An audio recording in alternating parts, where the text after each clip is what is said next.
talk about how to find your niche in this online world. As a virtual assistant, freelancer, service provider, let's talk about niching down and choosing your services and how to discover the services and tasks you should offer. So I see this a lot. And hands up if this is you too, where I see a lot of newbies who want to start their own business offering digital services and support, but they let the fact that they don't know what to niche down in stop them.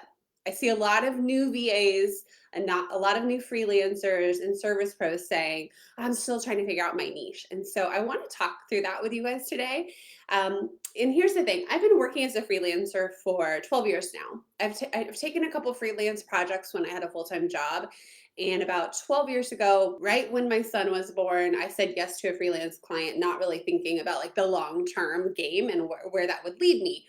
And being military, we moved. I had to leave my dream job, and I was able to take the freelance client with me, and a couple more came, and it just like became this thing. I was kind of unaware of this world 12 years ago. And so I've learned a lot over the past 10 years about like what is actually marketable, what do clients need, how to get your foot in the door. And I've helped students through my course, through my membership, start taking on these clients. And so I've seen a lot of success, and I've seen a lot of people like get stuck because they don't they want to have things like all figured out.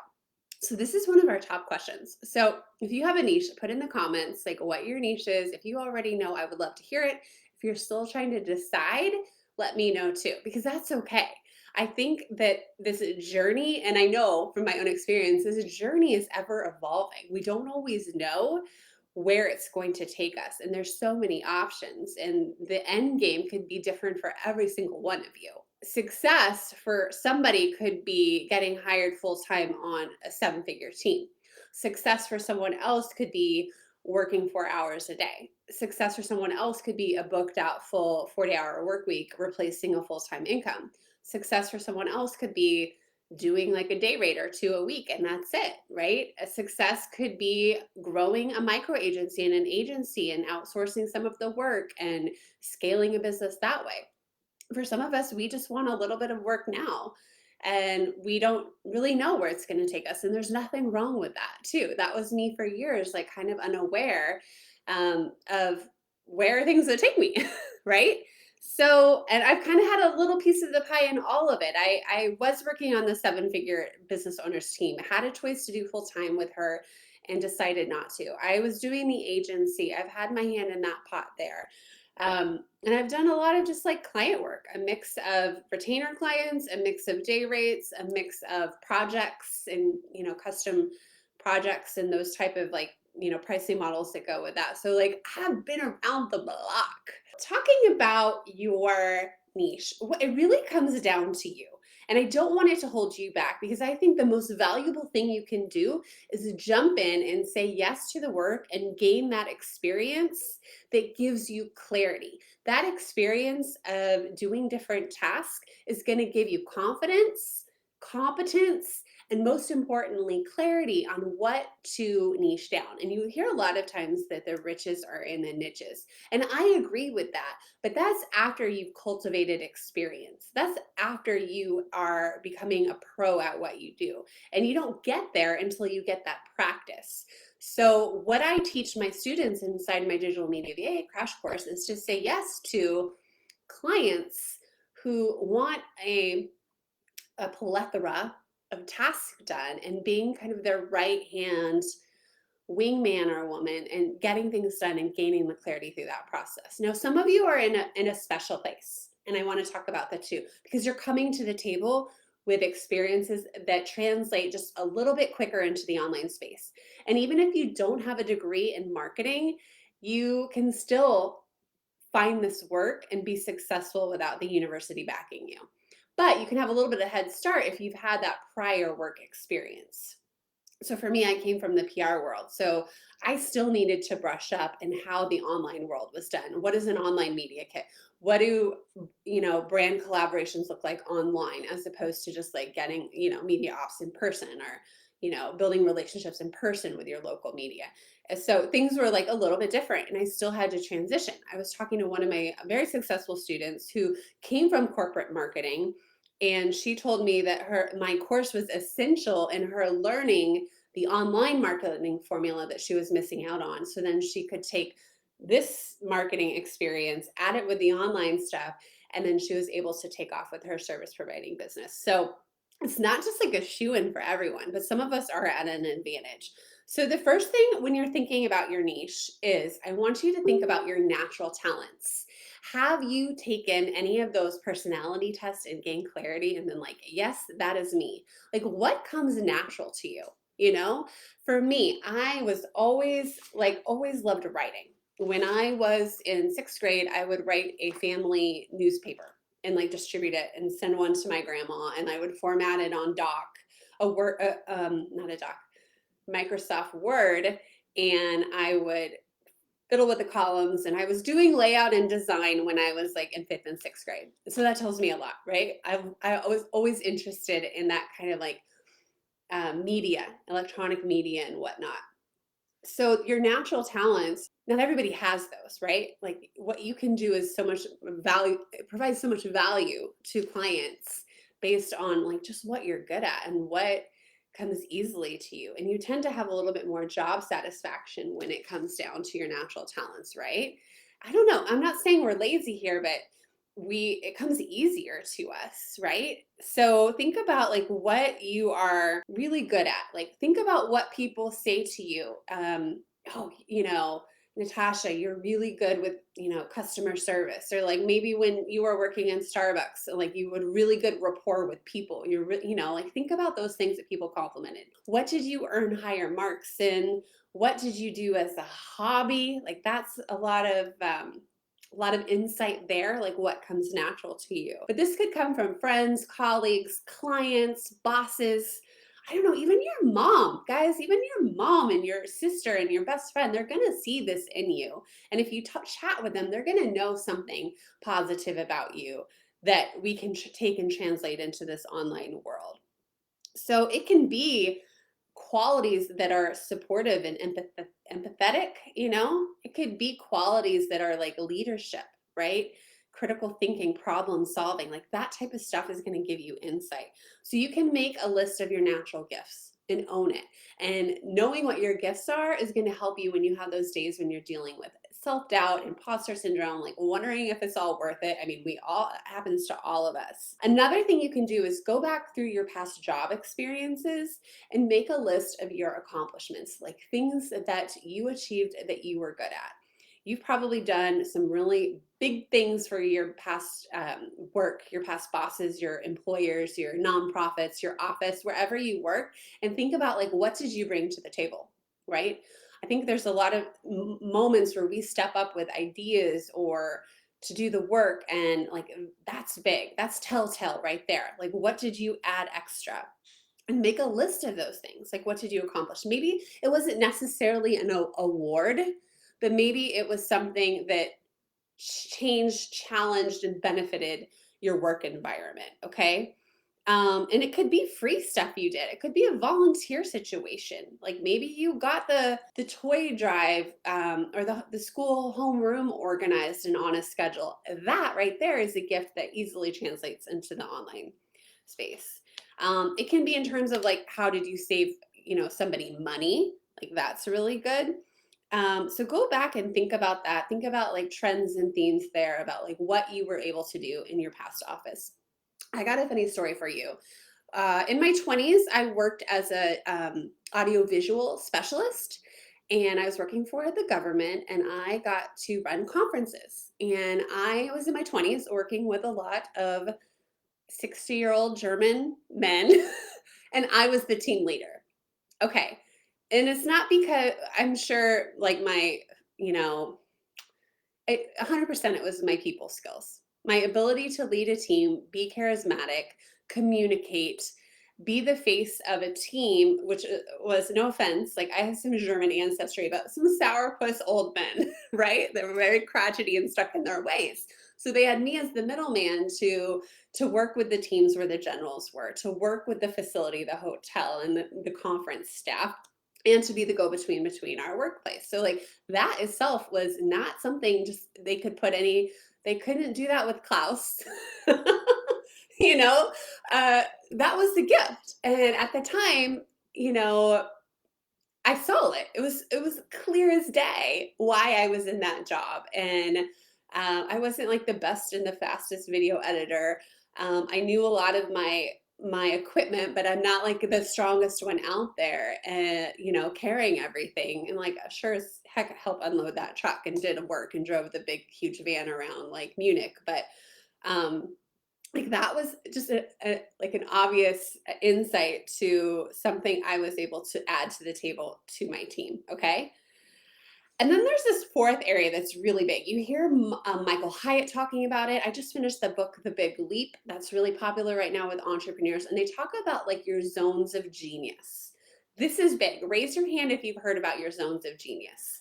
Um, Michael Hyatt was the one who first introduced it to me, and it was really fascinating thinking about this. So there's basically four main zones, and you're going to hear different variations of this. But this is where I want you to see like, where do you fit? Where are you operating now, and where do you want to go? So that first zone is called the zone of incompetence. Okay, these are the things that you find yourself like dragging your feet on. You have a low job satisfaction. It's at the bottom of the pile every week. It's the last thing to get done. And it's different for everyone, you guys. I think about what I start dragging my feet on. For when I was working on the seven-figure clients team, I found myself dragging my feet every week. Once we got going, once I started having lots more projects in my hands and so many pots, the last thing I would do every week was work on her blog. I ended up hating it, and it didn't start that way, so I had a lot of guilt, but I found myself thinking like, I don't want to go in there and format this. I don't want to grab all of this anymore. Like it takes so much time. There's no way to do it even faster. Like I would rather be doing X, Y, and Z. Like ding, ding, ding, that's a big cue. For me, that incompetency just like slowed me up, something that and I mean, I could still do it, but then there's stuff you can't do. Like maybe it is designing a website. Maybe that is not your cup of tea. You have no knowledge of WordPress. Like that would be your zone of incompetency. Like you don't need to touch that with a 10-foot pole. Could you learn to do it? If you wanted to, you would. I feel like you would have done it by now. Okay, so moving from the incompetency, so pay attention. Like even if you already have client work right now, like start being aware of like, what is this incompetency? Because that's okay. You don't have to be good at everything. You start getting that stuff off your plate as soon as possible. That's how you're going to prevent burnout. That's how you're going to stay happy.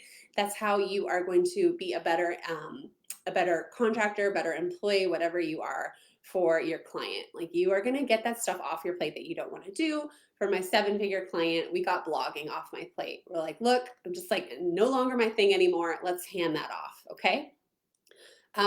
For some people, they're like, I'm kind of weird. Like I'm a little bit of like a gray area here. Like I can be extremely organized in some areas and extremely unorganized in others. And I like to think it's like a time thing, but I think I might have a little bit more tendency to be unorganized when I look at my filing system of my business. Granted, I didn't know what I didn't know 10 years ago, but I know better now and I'm doing better. But that like innate organization with, I don't know, guys, I used to be so organized with all of my photos, with all of my kids. Like I feel like mom world has like completely changed me, but like paying attention to that little stuff, like that's not my competency, right? So am I going to grow up one day and be an online business manager? No, I am not. I had that opportunity to do that with seven-figure client, and I knew I didn't want to touch that with a 10-foot pole. That is not my zone. I don't enjoy organizing that. I mean, I love to organize my mom's silverware drawer and her fabric in her sewing room. Like I'll go home and help her with that stuff, but I'm like weird like that. But no, I don't want to do that for someone's business. Like I would hate it. But other people, like they just can see how it should be mapped out. And like there you go. Okay, so let's move on. I'm spending too much time there. The zone of competence. This is work you can do very efficiently, right? It's not really the work that has deep satisfaction. It doesn't really pay well. Okay. Competence to me is administrative skills. Could I do them? Yes. Like, am I gonna really like make big bucks doing that long term? No. Do I feel satisfied doing that? No. I was really good at the cash register. I was really good. And so I got promoted very quickly. In college, I worked at the bookstore to the buyback period, like handling all the money, getting that line going fast. Like they made sure they brought me in during those like peak hours when people are buying and selling books. Does that mean I want to do that forever? No. So can you think of something that like you might be doing in your services right now that's completely in the zone of competence? Like you're replaceable. It doesn't even really matter. That's not your niche down the road. That's not your niche. Is it beneficial to get in there and do some of that stuff now and kind of get a taste of it? 100%. Like know how the pieces work together, but know when this is just zone of competence. Okay, the next level, zone of excellence. And this is where I want to see most of you moving toward, right? This isn't even the end goal, guys. This is where we're figuring out your niche and you start to really get practice, you get established over time, and you get really good at it. You start cultivating the skills. This is where you can pop in there and do things faster. I know you guys have heard me tell this story of the locksmith who spends years learning how to pick locks. He can show up at your doorstep and pick a lock in 2 seconds.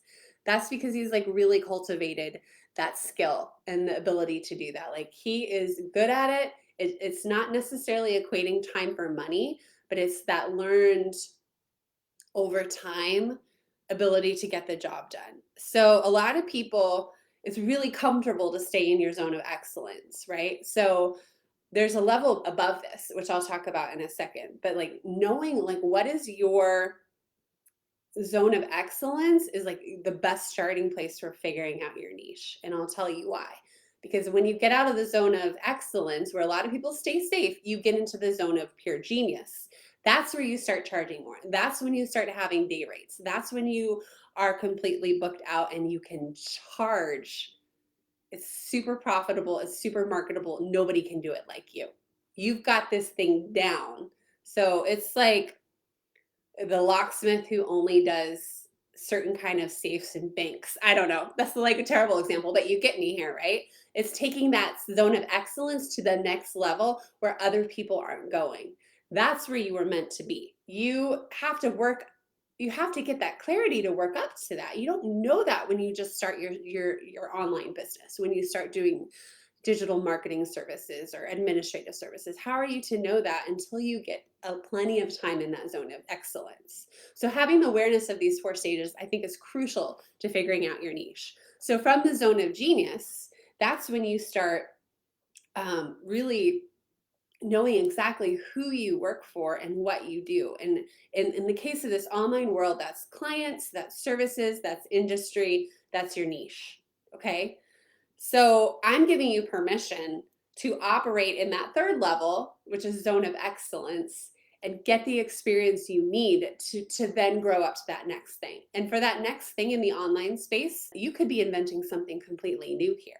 I know some higher level options would be, let me look at my notes here, becoming that like online business manager, becoming high level directors, becoming the copywriter, the website designer, the funnel builder, the very high level strategy position, manager, director position. Like that's what's up there. Whether that's on a team or for your own business or your own like one-to-one client work. Maybe one day you have your own course and you're teaching how to do that thing at that level. Like there's so many options up there in that zone of genius. And then another way to figure out like what that thing is these personality tests. And we talk about this a lot. A lot of business owners like to use tests to kind of decide if you're going to be the right fit. So have you taken a personality test? Let me know in the comments, like a couple good ones. One that I just did a couple weeks ago was the Clifton Strengths, the Gallup Clifton Strengths. And that was fascinating because it takes 34 different traits and it ranks them. And you get your top 5, your top 10, and you can also see the bottom. Guess what was low on my bottom?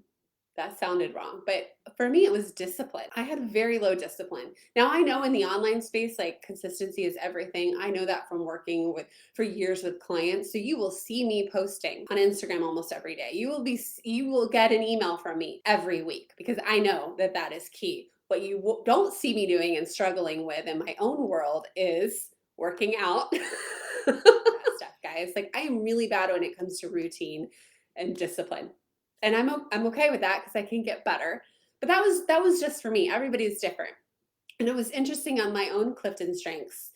I really thought I would have high executing skills and high, there was another thing on there, but I actually scored really high in relationship building. My top like 4 strengths were all relationship building.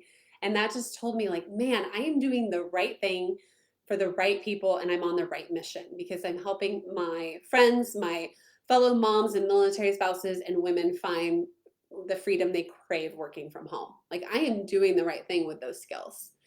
And that's eye-opening and it's a boost of confidence and it shows me like I'm doing the right thing with a course in a program. So these personality tests can show a lot of insight to like well, maybe what you should be doing. So somebody like me who's scoring high with a relationship building could easily be affiliate manager. I would be really good at that. Facebook community manager and like owning the community and helping my business owners engage and manage and do that with their Facebook groups and not in online communities, wherever those might be. So this is why I have that quiz. I don't know if you've taken my quiz, but if you go to emilyreaganpr.com/quiz, it will shoot out some different strengths for you and some different job opportunities for you. So I encourage you to check that out if you don't really know. And that one is actually based on the DISC assessment, which is another very popular personality test. Myers-Briggs is another good one to take and just see like where do you excel. Now, I am not a personality test wizard. I get them all confused, but I know that there's a certain person who's more analytical. There might be a person who's more creative and free thinking, and then there's a place for each type of brain, right? Introvert, extrovert, the perceiving, the judging, like all of that stuff. Another good one you hear a lot about is the Colby test. And that can give you some insight to maybe what you should niche down. Like, because you want to be operating in your zone of excellence. You don't want to be in that incompetent drudgery. Michael Hyatt will call it the drudgery zone. You don't want to be stuck there. So knowing who you are like at the core is imperative to choosing your niche. And then from that, you can think about like the type of clients you serve, right? And the type of industries that light you up. So, okay, we move past personality tests. So let's talk about another thing when choosing your niche. That's the market demand. You can narrow down your shiz as much as you want, but if there is not a market demand for that, it's going to be really hard, right? It's going to be really hard to find the clients there. So what is the market demanding right now? And I'll tell you what I see. The market is demanding virtual assistants who have administrative skills and can be like business supportive with admin tasks.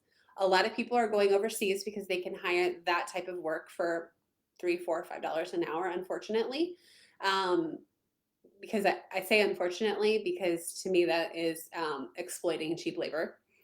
And then what I see in the market after working with all of these clients, after talking to all my peers, is the demand for high-level freelancers who can help execute and what's the word I'm trying to say here? Help out with strategy, a combination of helping them with strategy and helping them implement at a very high level, very specialized part.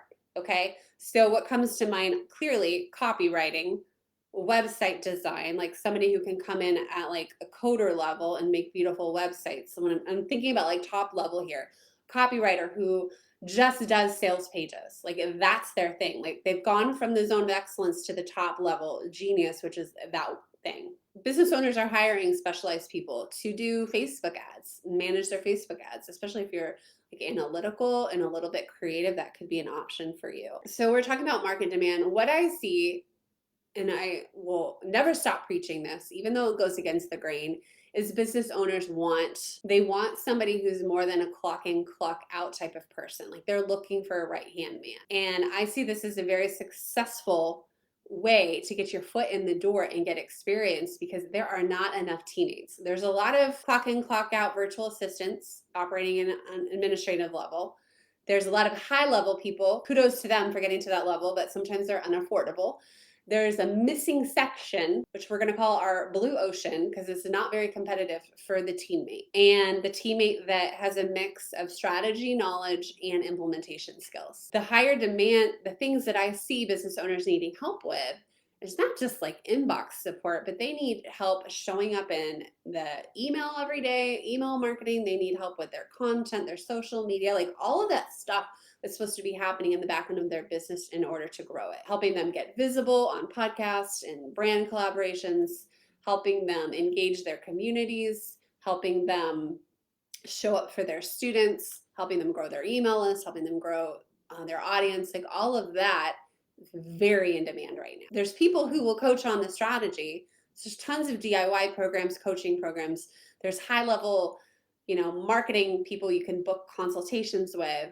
Like that's there. Those options are there. What's missing, which I think you should take advantage of because this is a niche in of itself, is the digital marketing niche. The people who can implement it, right? But you've got to look at the market demand. If other people are doing it, it shows you there's a demand. If there's not a lot of people doing it, that's a big hint too. And I'm not saying there's not a place for that. So then there's more niches that are more profitable than others. And you kind of have to think about, is it more value-based pricing or is this more like an hourly time pricing? Value-based pricing means there's a exponential return on investment with that. So the administrative tasks, yes, they save time, but they're not necessarily bringing in money, clients, revenue, right? So therefore it's going to be less profitable by nature compared to something related to digital marketing. Because if you're able to grow an email list, grow a social media audience, you're able to bring in more money. Do you see the direct correlation? This is why copywriting is more value-based pricing, because somebody could spend $10,000 on a sales page copywriter and make $300,000. It's like a no-brainer, okay? So think about that when you're thinking about your niche, what niche should I do? Go for the profitable one, girl. Don't settle. Is there a time and place to do some of the work? Yeah, I get it. But not for long, because if you want to make money, if you want to create wealth, if you want your bank account to grow, you've got to go to the profitable in-demand niche. You have to. I really suggest jumping in and not getting stuck on what is my niche, but jumping in with the services and finding out. And you find out by saying yes, by having the courage. Now, I would just picture for a moment, you are doing the work in your business that you love, that makes you happy, and you don't have to do that crap that you don't want to do. For me, it was formatting a blog post. There's a time and place for that, but eventually I grew out of that. That should light you up. That should make you just breathe a sigh of relief. I only have to do what I love, what I'm good at. I don't have to get on the phone and figure out tech support with GoDaddy. I don't have to worry about writing headlines for a client. I can just focus on the stuff I'm good at. That's your end goal. That's a huge definition of success, is job satisfaction. That's why we are here. We're not here to just, work for all of the clients and just do whatever they want. We have control, and you get that control by gaining clarity on what you do, what you love, and what you don't love. And it can be painful. I'm not going to sugarcoat it. It can be really hard to figure things out. I managed a client's Facebook, big client, 7-figure client's Facebook. I did her Facebook for over a year. And after that, I was like, I'm done. I don't like that pressure. I don't like having to be on every day. I love coming up with post ideas, strategy. I love helping to write and assist. I did not want to be the one in charge of posting 4 times a day for a year. That was hard work, and I wouldn't have known that unless I hadn't done it. And I'm okay. And now I have the clarity. Now I can show up in my own business with that knowledge. I can teach other people, what I learned during that year. And guess what? It's actually more fun in my own business. It doesn't feel like drudgery in my own business. And the days that it does, I just don't post anything. Fine, I'm not going to. Not going to. I don't have to, and no one's going to get mad at me. The people who can eventually scale their services business are the ones who do figure out that niche. How do you figure out that niche? You gain that clarity. You do the work. You say yes. You don't let fear hold you back. And it's okay It's 100% okay to not have all the answers, to dive into the work and be like, "Ooh, man, that's not for me. Did not enjoy that." Like awareness is what we need. We don't need to get stuck in the building, building, building phase, planning, planning, planning when we haven't actually done the work. Like that's not going to move you forward.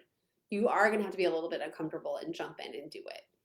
Maybe I've learned so many lessons over the past decade. I learned that having 10 different Pinterest clients was hell. It was not for me. For some people, they love it because it's predictable, steady work. They know exactly what they're doing. I just finished up a quiz funnel with a client. I was like really paying attention to my feelings here. And I was like, why am I getting bothered by this? Why, what is it about it?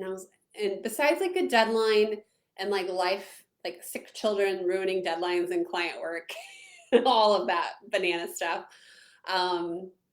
Like I was paying attention. I was like, what was it that like was not lighting me up with this particular quiz funnel? And when I thought about it, I went from being stressed to like ending it really happy. I'm like, what happened in there? Like, why did I go from like negative downer to happy as a clam? Like, I love my clients, I love my work. What changed? You know what changed for me? I got to add new things into that funnel that I hadn't done before. Like, I told you, I get really bored with repetitive work. And I've been cranking out the same funnels. And then suddenly, this client at the end, we both started like coming up with ideas and strategizing, like, how can we do this different? Like, let's try this, let's try that. Like, I'll make a gift like this. And I need um, creative juices flowing. I need to feel like a part of the project. I need that. That's when I'm in my zone of genius. And we just did something crazy I've never done with another quiz funnel. I'm so proud of it. We'll share it soon. But that's what lit me up. That's what brings me out of the zone of competency and out.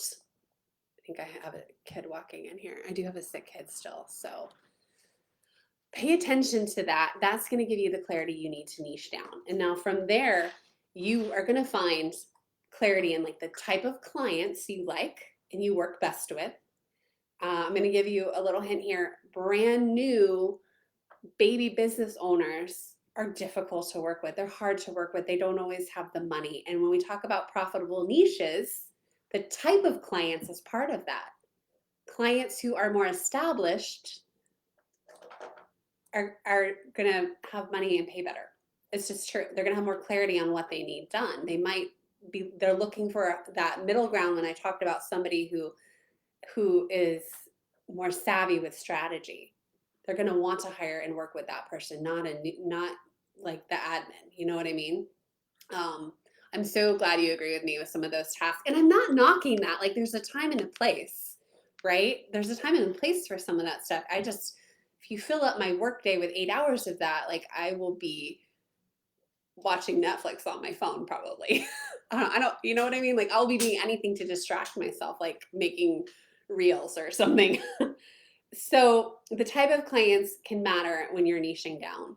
And even so, you can go down to the type of industry because pay attention to that. I got really dang lucky and worked with a lot of creatives, which was fun because it was happy work. It was pretty pictures. It fed my soul. I got to work on Pinterest for these creatives. I did a lot of furniture painters. I've worked with a lot of designers. Like I found my niche in that world. Like I'm well known in that world, believe it or not. I still work with a paint company now. And I that's the way to riches is like carving out that profit as far as what is that industry. Um, I used to work for the Air Force, and I used to have to. I wrote articles and was on their newspaper and PR team, whatever. And sometimes we would have to write a story that was okay. Let me back up. What I loved is I added a travel section to that paper. We wrote feature stories. I had fun with the creative stuff, right? Get to like improve military service members like quality of life, like bragging upon each other, showing them travel ideas like what to do in Germany. Like I love that aspect. And then all of a sudden I would have to write an article about DUIs, like just very like mission driven, heavy stories. Making like I can't even think of a good example. Oh, they do this thing in the military called a FOD walk, FOD, foreign object debris, where everybody has to go out onto the runway and walk across the runway and look for like nails. I don't know why they just don't like sweep it, but whatever. So they do these FOD walks. Like I would have to make that a news story, guys. You better believe I was like dragging my feet on that article. But could I pump out something about like an airman who just was like won the wrestling champion of Europe? Like that was way more fun to talk about him, his success, like get inside his brain or talk to like international spouses and you know what I mean? Like the feature stories are so much more fun. So paying attention to that is just key into getting into that zone of genius. Ultimately, that's your goal. And what is that as far as the industry? What is that as far as the client and type of client? What is that as far as the services and tasks? Like it is a stair-stepping process. It does not happen overnight. And it's hard to be like I talked about coming to the table with prior experience. It's hard to go from like very little experience to like suddenly like, yeah, I'm a content manager and SEO strategist. Like it is really hard to make that leap. I think it's easier and to get in there and gain the experience and like level up to that area. Okay. So if you are coming to the table with prior SEO experience, it's going to be a lot easier for you to jump up there because you've already built up your credibility. You're trying to build up your client base. So I 100% believe in that. I know it works. I've seen it work over and over. And some of these digital marketing tasks are so interrelated. You know, you can't just live in a bubble and do one thing and not know about these other things and how they fit together. So there's a couple things you can do right now. I have a download. If you haven't done it, downloaded it already. I've kind of revived one of my old lead magnets. It's 10 tasks and services I've started out with as a digital marketing assistant. I'm not talking about admin stuff. I don't do admin stuff. I hope you guys got that really clear from me today. Like I suck at that stuff. You can download that. I'll put the link in the comments. Actually, okay, it was a pleasure chatting with you all today. All right, I'll talk to you guys later, okay?